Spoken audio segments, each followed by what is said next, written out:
थे। अब एम्स में हुए एक कार्यक्रम के दौरान डॉक्टर्स ने दावा किया है कि उन्होंने ऐसे हार्ट अटैक की वजह का पता लगा लिया है। सबसे पहले ये समझिए कि अचानक दिल क्यों रुक जा रहा है।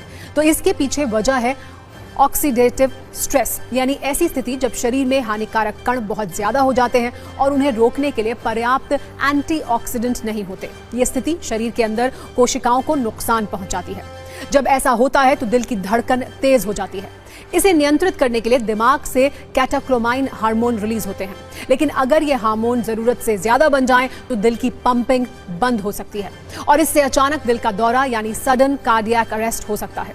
लेकिन आप सभी न्यूज मित्र ये सोच रहे होंगे कि आखिर हार्ट अटैक का कोविड से क्या कनेक्शन है, तो इस पर सत्ता का प्रकाश भी डालते हैं।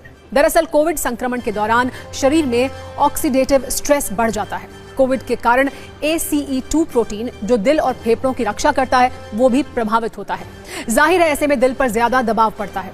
इसके बाद दिमाग से जरूरत से ज्यादा कैटेकोलामाइन हार्मोन रिलीज होने लगते हैं जो दिल की धड़कन को असामान्य बना सकते हैं। यही वजह है कि कोविड के बाद अचानक दिल का दौरा पड़ने के मामले बढ़ गए हैं। एम्स में आयोजित अंतर्राष्ट्रीय फार्माकोलॉजी सम्मेलन में विशेषज्ञों ने यह भी दावा किया कि कोविड के बाद ऑक्सीडेटिव स्ट्रेस और हार्मोनल असंतुलन के कारण दिल के दौरे के मामले बढ़े हैं। ऐसे 80% लोग सामान्य रहे, लेकिन 20% को गंभीर समस्या हुई और 5% में स्थिति जानलेवा हो गई। भविष्य में इससे बचाव के लिए दवाएं भी विकसित किए जाने की योजना है। इस दावे पर हमने कुछ हेल्थ एक्सपर्ट से भी बात की है, जिस पर हम आपको एक अहम न्यूज रील आइए दिखाते हैं।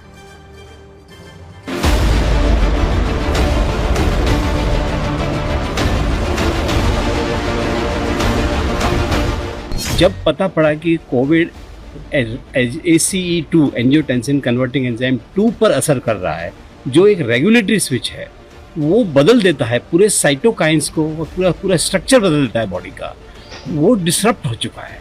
उस डिसरप्शन की वजह से हो क्या रहा है कि सडनली साइटोकाइंस या जो इन्फ्लेमेटरी मार्कर्स हैं वो बढ़ जाते हैं और उसी से ही ये ब्लड का थिकनिंग है या फिर कार्डियक अरेस्ट है या उससे काफी रिलेटेड है।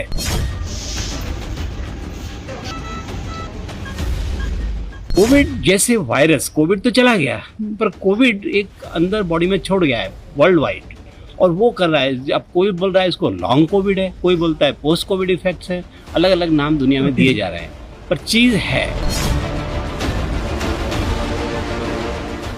जब भी कोई इंजरी होती है हार्ट में, हार्ट के जो सेल्स हैं जो रिस्पॉन्सिबल हैं हार्ट की बीटिंग के लिए, वो मर जाते हैं और वो अपने आप को मल्टीप्लाई नहीं कर पाते। ये उनकी डेफिशिएंसी या लिमिटेशन है। उससे क्या होता है, कोई भी जो डैमेज हुआ वो सेल मर गए, वो जो मर गए सो गए, वो लॉस परमानेंट है। अब उसको कवर करने के लिए नए सेल्स डालने पड़ेंगे। इसीलिए stem cell therapy can provide permanent solution to the problem. हर सब्जेक्ट को अपना लिपिड प्रोफाइल